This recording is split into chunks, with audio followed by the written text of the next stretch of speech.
My first question is tell me about you. What do you do? And Sure, sure. So I'm Stephen Plumley, CEO of Certified CIO, and we are a managed service provider specifically targeted at medical, manufacturing, and construction companies. So we tend to focus on those that have any kind of compliance requirements. so, from your perspective, what are the top three cybersecurity blind spots associated with the HIPAA related issues?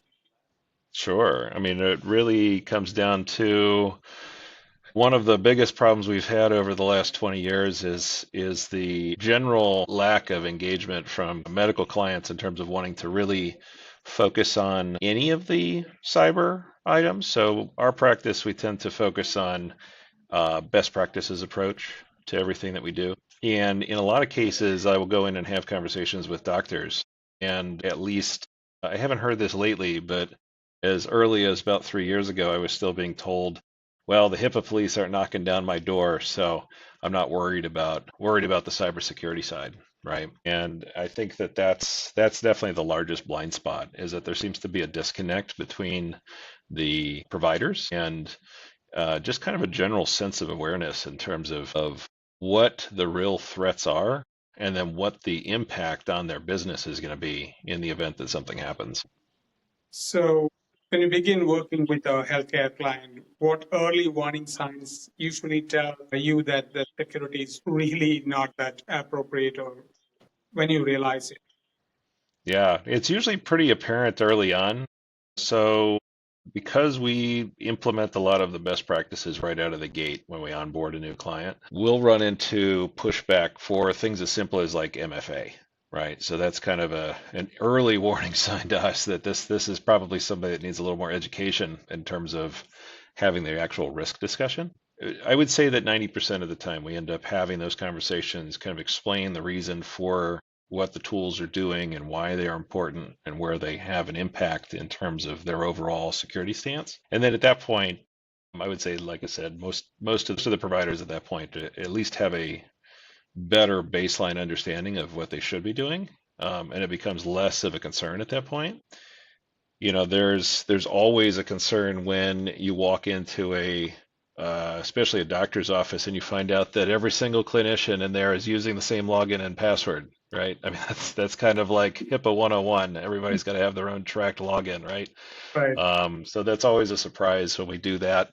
And the number of folks that are unaware that doesn't follow the regs, right? It's always a big surprise to them that, oh, everybody has to have their own login. That's kind of a low-hanging fruit item from my side, but you'd be surprised for the number of folks that we've worked with over the years that they're just not aware of it. You have seen that as a real threat to organizations you worked with.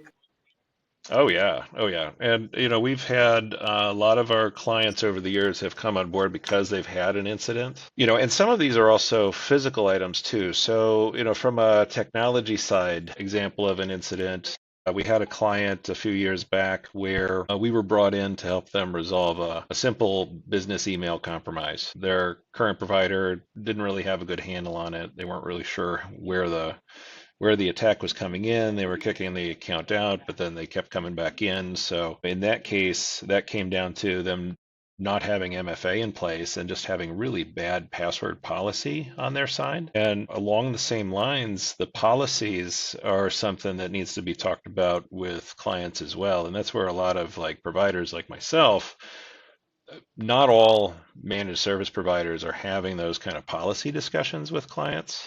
So a good example would be we had an active client where they had an incident where one of their employees literally just walked out the door with patient records. Right now, from their view, it was their niece and nephew that they were walking out the door with. Right.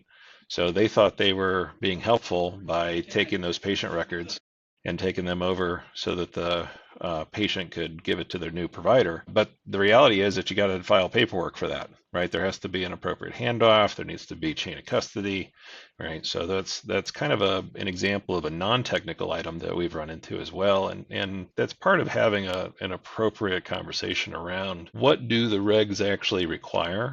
How do you meet them? And they're not always technical. Like just because we're the tech company, everybody thinks that everything has to do with computers or the internet, right? And in a lot of cases, that's just not the case. It's really is a policy and procedure item at the end of the day. hmm Yeah, I mean, so I think that again, it goes back to the education, right? I don't know that any of the physicians that we've talked to or the practice managers have actually sat down and literally just read the rules and the regs. Um, I know they all go through training because we have those kinds of conversations too, where they're like, yes, I did the online training for HIPAA this year and I passed. But then there's just some of these kind of low hanging fruit for the most part. It's really not, we've never run into anything where it was overly egregious. It's just things that are getting missed, right? Like the shared passwords or not securing the login credentials correctly. I've walked into facilities where they have the login to the computer, taped to the laptop, right? I mean, these are all kind of basic security items, and I think at the end of the day, when it comes to following the regulations, I think that it really just comes down to having clear education. I think the way that the policies are written, a lot of times it leads to confusion and they end up not really understanding what the day-to-day impact is or what that is supposed to have an impact on and keep them from doing. I think there just seems to be a lot of overthinking almost, right? In terms of thinking that it's needs to be much more technical than it really is. A lot of these rules are really very simple. So, So you really mean that there is a disconnect between the understanding of HIPAA correctly by the practitioners or the hospital staffs. So mhm. if you really understand it, basic concept correctly, you can avoid most of the mishaps in cybersecurity that's happening. Absolutely. Yeah. Yeah. And I think that's really where it starts from. We picked up a client a few years ago that they were being told by their current vendor that they were fully compliant, right? And that was an example where we walked in and found out that everybody was using the same login, right? And the downside in that scenario was that the physician office was all about having things put in place and have them be correctly configured. And in that scenario, it was actually the provider that wasn't doing their job at understanding exactly what those requirements really were at the end of the day and what was allowed and what was not.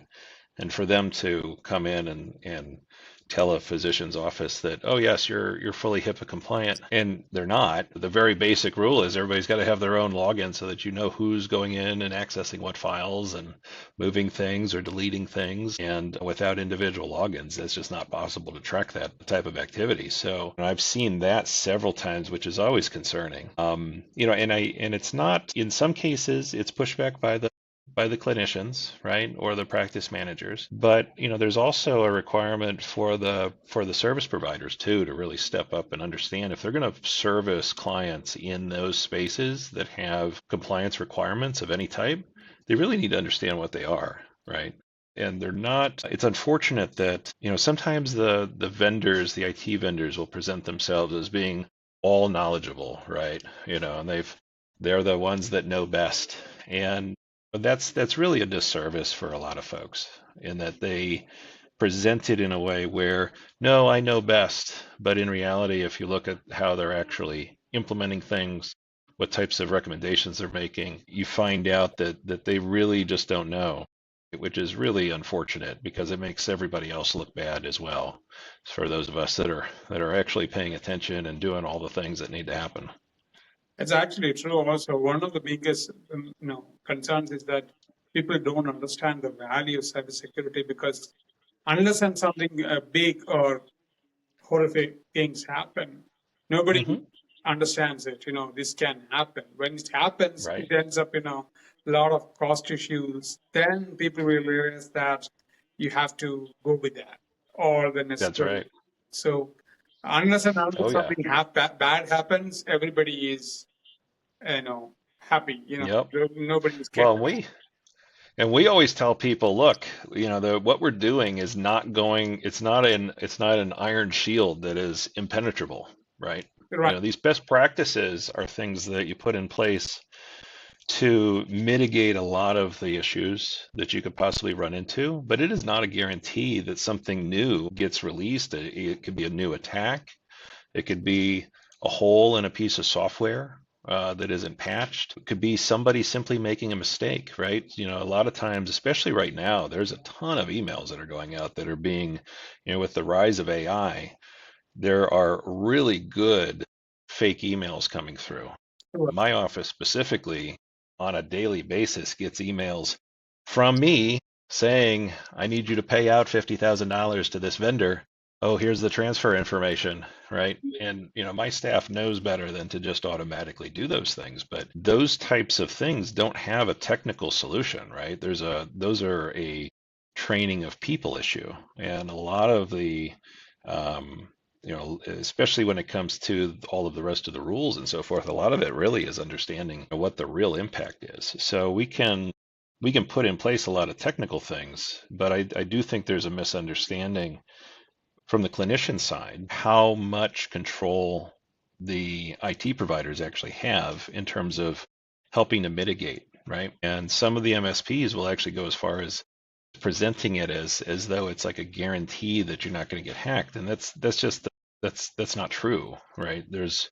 It's all a matter of making sure that you have appropriate things in place, that you have appropriate logging in place so that when there is an incident, you can figure out how did that happen in the first place so that we can find the hole and plug it, as well as being able to make sure that we're not having future issues.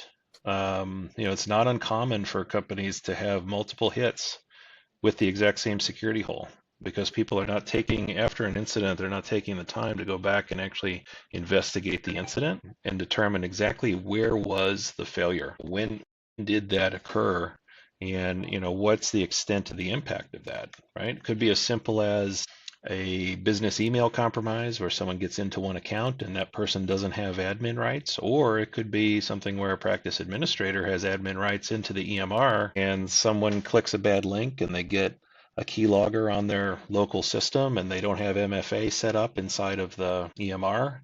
And next thing you know, the attacker is now taking that information and logging in as that employee, not even on their local system. They're doing it from their side.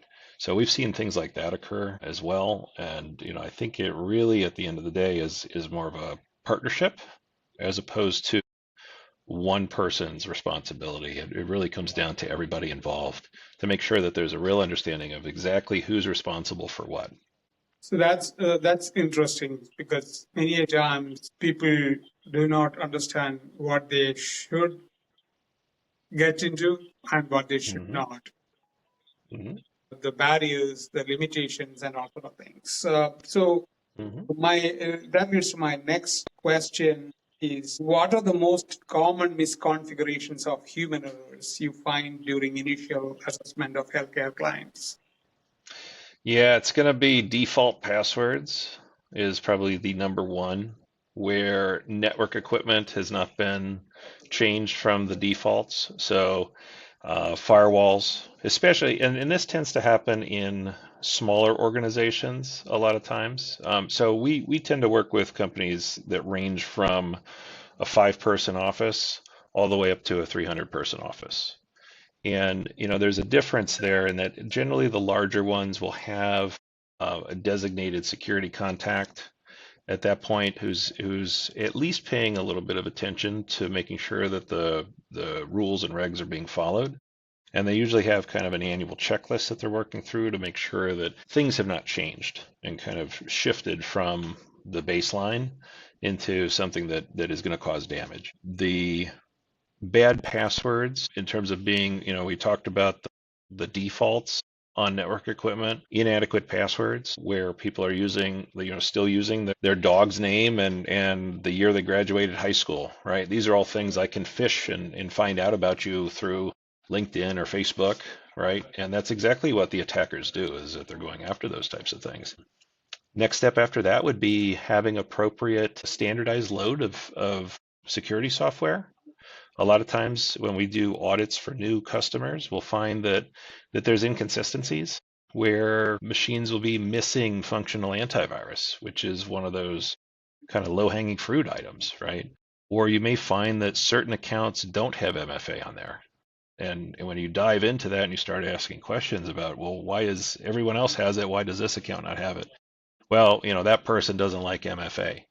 Well, I'm sorry, but everybody has to have it, right? It's not an optional item.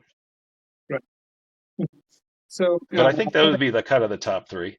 yeah. And what about the clinic or hospital with limited budgets? How do you prioritize the investments so that they actually reduce the measurable risk? Well, the best part about that is with the tool sets that most larger organizations like a hospital are leveraging, they're either going to be more likely than not, they're going to be on the Microsoft 365 side. Okay. Every once in a while they'll have Google, but most of the ones that I've interacted with are Microsoft shops.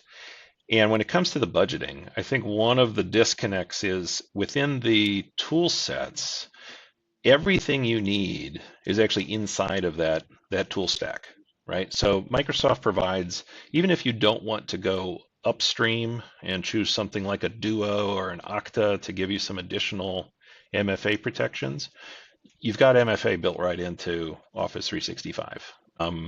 For new accounts that are set up, it's on by default. Security awareness training is built right into that platform, right? It's just a matter of turning it on. So there's all kinds of other things like DLP, data loss prevention, log tracking, the ability to send it over to a third-party security provider. So you're sending that SIM data out to a third-party provider that's kind of watching that on a 24/7 basis, looking for people breaking into the accounts or trying to break into the accounts and looking for anomalies, things like that. So regarding the budget, a lot of times it's a matter of evaluating what you currently have and what platforms are you primarily based on, and start with those and see what features are not being used. Because in my experience, vendors love to sell companies more stuff. And what they don't need more stuff. What they need to do is evaluate what they currently have in place, what parts are not currently being used, and how can we leverage the things that we're already paying for in our budget that we're not going to be getting rid of, that are just not turned on today, right? That's the biggest recommendation that I have for folks is to evaluate the product stack that you're running. You've got your 365 side, you've got your EMR side, you probably have maybe some third-party scheduling tools, customer portals, right? Look at all those things and see how they all interact together and what features are in there that maybe are not turned on today that don't cost you anymore. It's just a matter of enabling those systems to help protect you better. So this regard to the risk assessment side. So how do you explain the value of a risk assessment to a CEO or a medical director who believes that they are already secured or secured? Yep. Well, the best discussion there is to bring it right back to the risk, right? So, a lot of times the C-suite is more concerned about large scale risk Yeah. to the entity than anything else. So the conversations that we have involving the C-suite are not about tools. Okay. So any technical person that's watching this, the last thing you want to do is have a conversation around tool set with the C-suite. Okay. You're going to lose them. They don't understand what it is. They're just expecting that all these things are being done already. The way to communicate with the C-suite is really to break it down to what are your concerns? What's your largest risk? Is it loss of operations? Is it losing money because someone has broken into the accounting system and transferred money inappropriately? Is the damage of having lost accounts being taken and exfiltrated off site, right? Is that going to be the part that kills the business? Those are the types of conversations to have with the C-suite. And then once you talk about those items, then you can backtrack it into, now that we know where your concerns are from a threat standpoint, here are the things that can be put in place, preferably that you already have, right? So that comes back to that prior conversation around what do you already have in place, what features are not being used that could be used to kind of offset some of those. So, what gaps do you see between what healthcare organizations think HIPAA requires and what they actually need to be secure? Okay, yeah. Well, um, yeah, my personal experience is that they think that the providers are always handling 100% of everything, right? I mean, that is the wrong mindset. They make the assumption that everything is covered, right? And some of that ties back into our earlier conversation around responsibility, right? It's each party's responsibility to have appropriate lines of where your responsibility ends and where the other party's picks up. So is it my responsibility as a third party to put in place appropriate use standards, right, for staff? So if your rule is you're not allowed to use Facebook during normal work hours, but we're not going to block it because we're okay with you using it during lunch, things like that, right? That's a good example of something that I could put a technical control in place that blocks it for everybody, but that might be a little bit too much, right? There may be some valid reasons, especially for like a marketing department, something like that. But those could be scenarios where if you have a internal person that is maybe not acting in good faith, they can now use some of those things as a way to almost exfiltrate their own data, right? Back to that conversation around the clinician or the nurse that left our customer and took some records with them. And this is probably 15, 20 years ago. But they had just walked out the door not knowing that they were actually breaking the rules. So, that's not, I think it really comes down to what is the responsibility of each person. And one of the things we'll do with folks is actually create a responsibility matrix where we'll sit down and talk about here are all the things that we do. Here are the things that Certified CIO as a company is fully capable of handling and is our responsibility. And here's all of the policy and procedure items that are yours and that you need to make sure that your staff are following.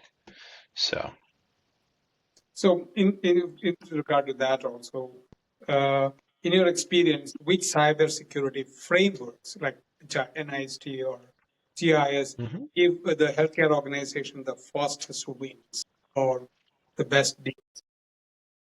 Yeah, I would suggest that probably the easiest one for folks to use as a baseline would be the CIS, right? So with the requirements for CIS are very easy to understand. They're easy to implement. They're very broad in terms of kind of touching on all of the various parts that they need to look at and have in place. And there's a lot of tie-ins too. So you can acquire mappings that will basically take a CIS mapping and map it back to HIPAA, so that you're in essence doing both parts at the same time. So that's usually where we'll start is with CIS controls.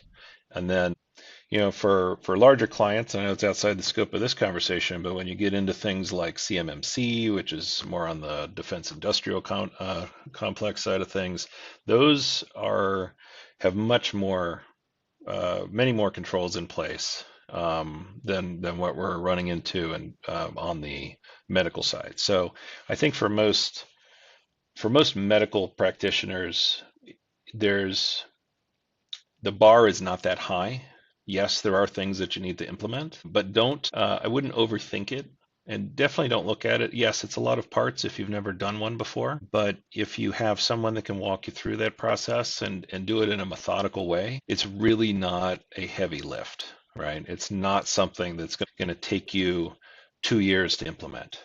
Okay, a lot of these things can be done fairly quickly, and especially in large organizations, they probably already have policies that just need to be modified slightly in order to actually comply with a lot of the controls.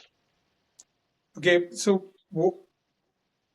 which is the one incident you handled that completely changed a client's view about cybersecurity?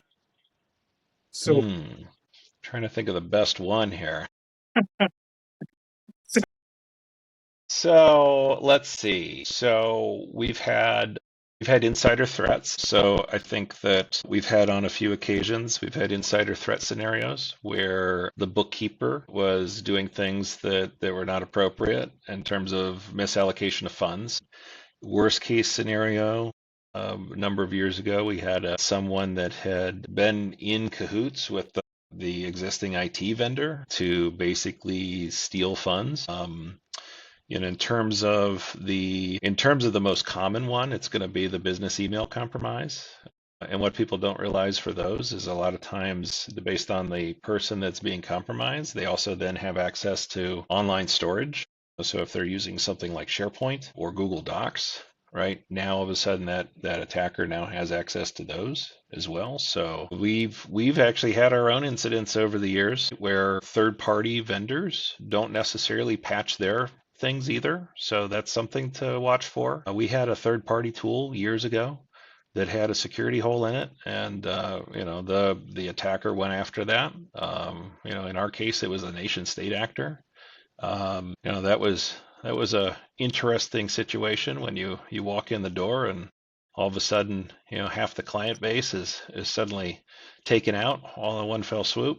All right. So, and when those types of things happen, the real question is how do you recover from it, right? So we already had a recovery plan. We had talked about, the possibility of this happening, right? A lot of it's talking about things that you hope never happen, but when they do, you have to have a plan that you already know what the next step is, right? So at that point, I'm not going to say it wasn't inconvenient for folks. It was, but there's plenty of other scenarios where that happens and nobody knows what to do and they don't have any plan, right? So I think from that end of things, I think the bringing those to the attention of those that we're interacting with, are good ways to get them to understand that this is definitely not something that they should assume will never happen, right? It does happen, and it happens even to people that are well prepared. And this leads to the next question. When a healthcare organization reaches out to a certified CEO, CIO for help, what usually triggered the call? An incident, an audit, or something else? When they reach out to you. Do they have a concern about what is currently happening within their environment, right? So maybe they don't have any idea what their current vendor is doing, or even their internal team, right? So we've worked with some folks where there's internal teams, and sometimes the management doesn't have a clear understanding of exactly what those individuals are up to or what their responsibilities are. So in that type of scenario, that's where we would come in and do an audit where we basically kind of run from top down. So we talk to C-suite, top line managers, and then usually a couple people within each department. And what we're looking for in those scenarios are issues of things not being addressed, interaction issues with technical teams, right? IT guys know it all, right? Some of them show it on their sleeve. That's not necessarily a good thing either because it can result in people not wanting to bring an issue up, right? So we're looking for those types of issues during the audit. The other type of scenario that we'll have is someone that knows they have a problem and they're looking to make a change. In those cases, we'll still want to do an audit just so we have an idea of exactly what needs to be addressed right out of the gate. And then the third one, which is rare but does occur every once in a while, is when there's actually been an incident. So in a lot of cases, there's been an incident, and what they're looking for is someone to help, right? They're looking for how do we get out of this? We realize that our current vendor or internal team is not capable of getting the problem under control. In those types of scenarios, we can come in and take our experience of rectifying those things and the policies and procedures that we use and put in place for like a pre-planning standpoint, but we basically drop right into doing them in real time. And those are kind of the top three. We'll always have people that are shopping, looking, they feel they've outgrown people. There's several other reasons, but I think really at the end of the day, coming in doing an audit, coming in and solving a problem that is active, those are really the two main ways that people kind of interact with us right out of the gate. So, what part of the cybersecurity, building a cybersecurity program, do healthcare leaders underestimate the most? in terms of tools, people, or processes? Hmm. I think the one that they tend to ignore the most is the processes and the procedures. 9 times out of 10, they will have some semblance of the tools in place, but the procedures for what happens when something is detected may not exist. There's a missing. We've have a detection. Here's what occurs next, right? Here's the 10-point checklist of what occurs next. So that's really the number one issue.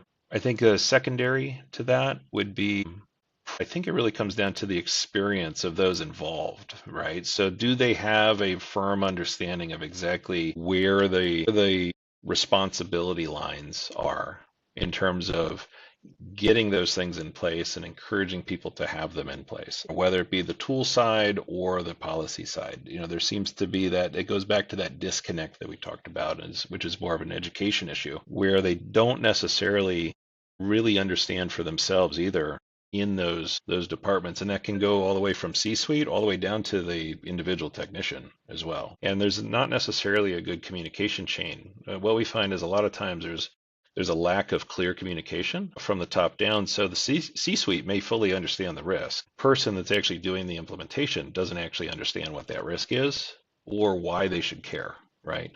Um, and I hate to put it that way, but a lot of times that's just unfortunately the way that it comes down is sometimes they do not see the linkage between there being a risk and what happens if that risk comes to fruition and the impact to them as an employee of the organization. So, if you could, this is a little bit, and if you could get every healthcare CEO in the US to adopt one cybersecurity habit tomorrow morning, what it would be? Hmm. One, the best thing to adopt. I would say the best thing that people can adopt is to think about what action am I getting ready to take. 9 times out of 10, the current attacks are all based upon manipulating someone. Okay, whether they're being manipulated by a fake email or whether they're getting a phone call and someone's presenting themselves in a way that they're authorized for access to a particular system or service. I think at the end of the day, encouraging people to think about whether or not the request is valid is the number one thing. So, I know there's the whole concept of the human firewall, right? And that's really what this is making sure that you're not just blindly going through your tasks every day. You're not grinding through those 500 emails that are in your inbox and just quickly clicking through and not paying attention. Like, give some actual thought to what's being asked of you. And not every urgent request is urgent, right? And you have to remember that a lot of these attackers are preying on the fact that people are busy, right? There's lots of things going on. And I think that the ability to manipulate that in people is the biggest hole. You can have all the technical things in place, but if you're not taking a second and thinking about what your next step is, if they were just blindly doing that, then we'd be out of business. Sure. Well, for us specifically, we whether it's popular or not, we don't give them much of a choice. So when we come in and work with an organization, once we've done kind of the audit and see where some of the existing holes are, what do they have in place that is working, which parts are not working, then we very quickly will come in and backfill all of the parts where there are gaps with what we already do. Low-hanging fruit items, right? You're not using MFA. Okay, day one coming on board with Certified CIO, where you are just deploying MFA and getting that out to everybody. We'll coordinate it and make sure that it's an easy process. We don't want to cause business interruption with what we're doing, but we definitely are pushing for getting these things in place as soon as possible. So within the first couple of days, all of the big ticket items like MFA, getting the security awareness training up and running, talking about some of the policies and procedures, having a risk discussion. If we haven't done an audit for some reason prior to the engagement, then we're having that risk discussion with management. Where are your concerns? Let's make sure that we address those and make sure that there's where appropriate technical controls in place. And if there's not technical controls, then okay, here's a set of policies and procedures that we have as templates. We need you to go through and read through these. You can leave them as is, or we prefer that you tweak them. Make them match your business. Make sure that they works for the way that your organization is going to function. So, from our end, the short answer to your question about reactive to proactive is we don't really give folks a choice. Start. Interesting. Okay. So, Protected. Most of them think that they are, but right. so if they are having a second thought about it, what is the advice for them from your side? Oh, gotcha. Okay. Yeah. So for addressing that, I would suggest that they need to have a third party audit done, right? Bring in somebody that's from outside the organization to give some perspective, right? That would be the number one thing to do. If you're not 100% sure, do not hesitate to bring in an appropriate group to do an audit. Now, there are a couple different ways that you can do that. Okay, you could do something like we call it an alignment check. So you could say, okay, I want you to come in and look at us through the lens of CIS controls. It could be I'm more concerned about people having unauthorized access.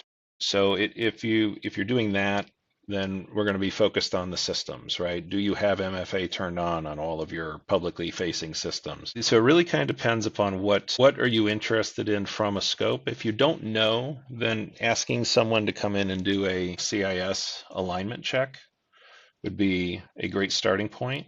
That at least will give you a framework that you can then follow, right? And if you've got an internal team, you can take that report, take it back to the internal team. It essentially gives you a plan of attack of here's all the things that we need to look at. And then it can be broken down in terms of level of risk, right? So you would want to take a look at all of the controls in there and decide, okay, these are the ones that are going to put us out of business, and you put those at the top of the list. So you don't have to do them in order, right? So that's the other important piece as a takeaway is they don't have to be done in the order of the controls as they are. You should look at them through that lens of what is the actual risk, what is the threat to the company in the event that one of these controls is not implemented. Is that going to be a business ending event? And start with those.